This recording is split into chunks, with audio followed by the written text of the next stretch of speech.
And again he gives us a lesson. Maulvi hargiz na shud Maulai Rum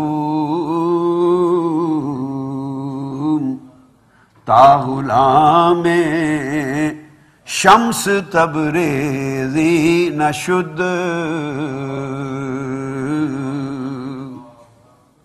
He says, I was just a Maulavi, an alim, a scholar, a philosopher. I never became Maulai Rum. I could never become Maulai Rum unless I had not become the beggar and slave of Shams Tabriz. I became Maulai Rum only when I became a slave of Shams Tabriz. Then he says, Shaykh Bashad Nirdbane Asman Tire Parra Az Keh Gardad Az Kaman. He says, you see the arrow, it goes very fast and enters into the prey and goes out of the prey. It goes very fast. But this very fast speed of the arrow is not its own speed. It is not its own speed. Although you see arrow going fast. You see the arrow going fast. But he says, this is not the speed of arrow itself on its own. This is the power, in fact, with which this arrow was sent. Kama, what do you say, the Kama? This is the power of bow, the strength of bow, and the strength of the person, the specialist who has used the bow, and that is behind the arrow which is giving the speed. He concerned how is the talib, the seeker, relationship of the seeker and his sheikh. And then he says, give another lesson. Khab ra beguzar imshab epidar yakshabe dar kuwe be khaba guzar. Then he says, oh my sons, addresses to the people, oh my son, if you don't understand all these secrets and this phenomena, how does it happen? He says, then leave your bedroom, leave your house, leave your facilities and rests of your life and come and spend some nights with those who are sleepless. Hi, hi, hi, hi. Hi, hi, hi. He says, Khabara beguzar imshab epidar. Come this night and spend some nights with those who are sleepless. And try to spend some time of your life in the street of the sleepless people. And see their conditions and what is happening over there. Only then you would be able to estimate the states and conditions and positions of those who have drunk the oceans of love of Almighty Allah. Awliyara darduruha nagmahast Taliban Raza hayate bebahast. These awliya, these lovers of Allah, the true friends of Almighty Allah and great saints, there are, when you will come to their street, when you will spend some nights of your life with them, and you will taste enjoy the taste of sleeplessness, then you will find that there are thousands and thousands and millions of the divine songs in their heart, in their soul, and in their spirit. There are millions of divine songs, and the fountains where the divine songs of Allah's love are coming out. And from those fountains of love, and from those songs of Marifah of Almighty Allah, these awliya are always getting their eternal life. They are getting the strength for their life. Bini andar khud ulum anbiya be kitabo be mu'id ustad. He said these are the people who do not just rely on the books. They get the knowledge of Sharia through books.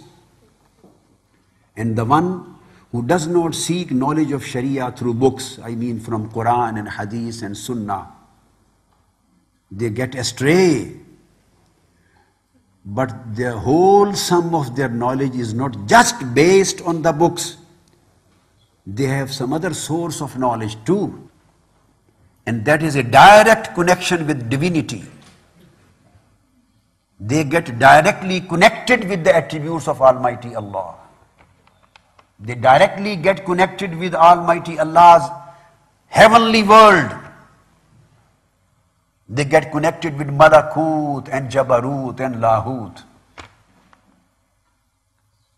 That's why beyond the world of Ruh, they get connected with Ruh. And beyond the world of Ruh, they get connected with Sir, the world of secret. And the world of mysteries. And the world of secrets of secrets. They're each and every internal organ of their body, and each and every spiritual entity of their body gets connected somewhere. And every world beyond this world is a source of knowledge, is a source of secret, is a source of mysteries. And they start getting direct revelation, not revelation of prophethood. This is ilham, asrar, the knowledge of secrets. This knowledge is directly revealed onto their heart and onto their soul and onto their spirit. And they get connected directly with the Holy Prophet sallallahu alaihi wasallam and the spirits of prophets, and they get knowledge directly from them. And then finally he says, Khum ke az Rayyad ro Rahe bavad Peshe Jehun ha Zanu zanad.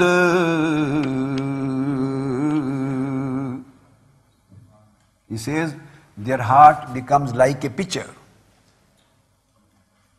Their heart becomes a pitcher. And then he gives an example. He says, here is a picture which is connected by the ocean.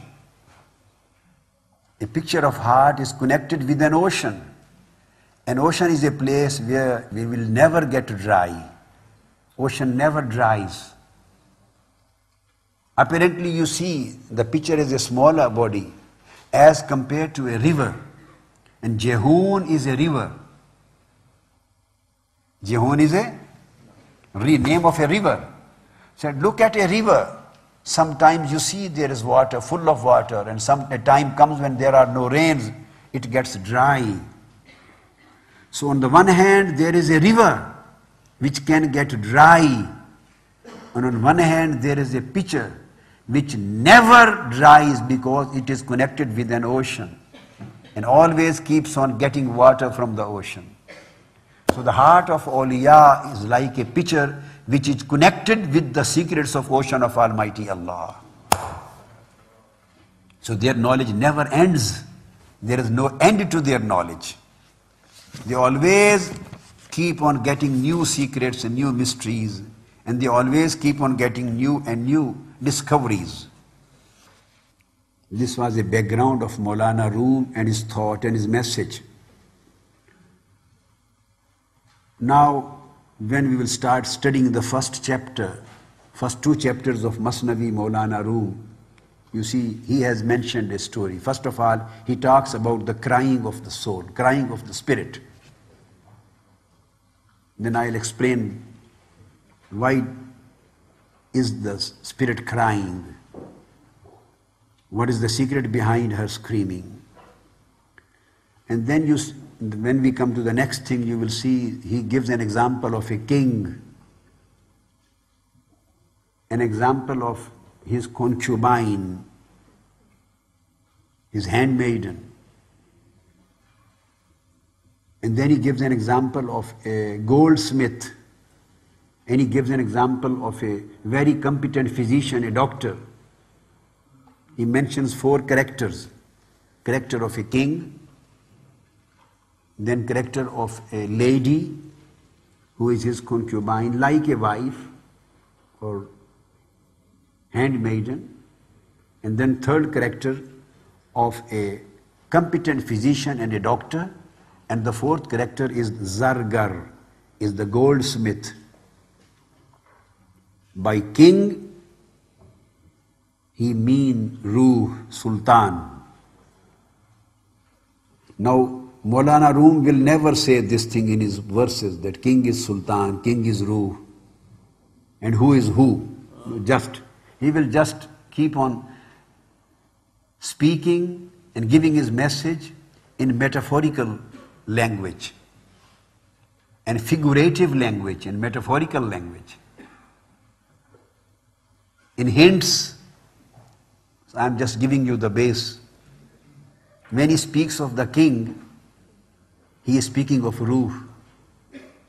And when he speaks of the lady who has become beloved of the king, the concubine, the handmaiden, the king has started loving that lady.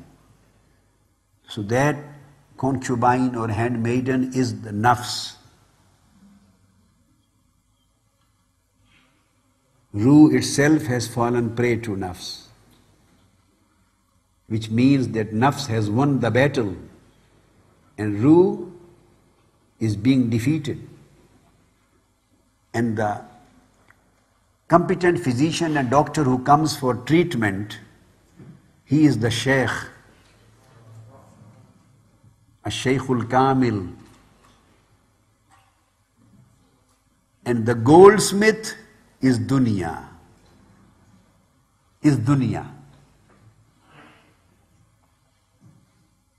And the whole thing is regarding the treatment of nafs. The treatment of nafs. And let me tell as a last point before we enter into the first chapter of Mesnevija, that nafs of everybody requires treatment according to his own stature. There is no person in this world except the prophets. Except the prophets. They are ma'asum.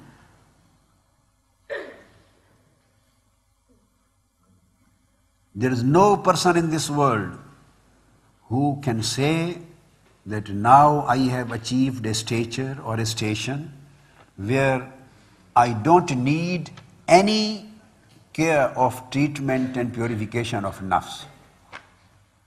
Although the nafs becomes protected, although the nafs becomes mutmainna and radiyya, the nafs become self-assured, although the nafs becomes pleasing and contenting, although the nafs, the human soul, becomes pleased and contented one, and although the nafs, the human soul, sometimes become protected and purified and perfect,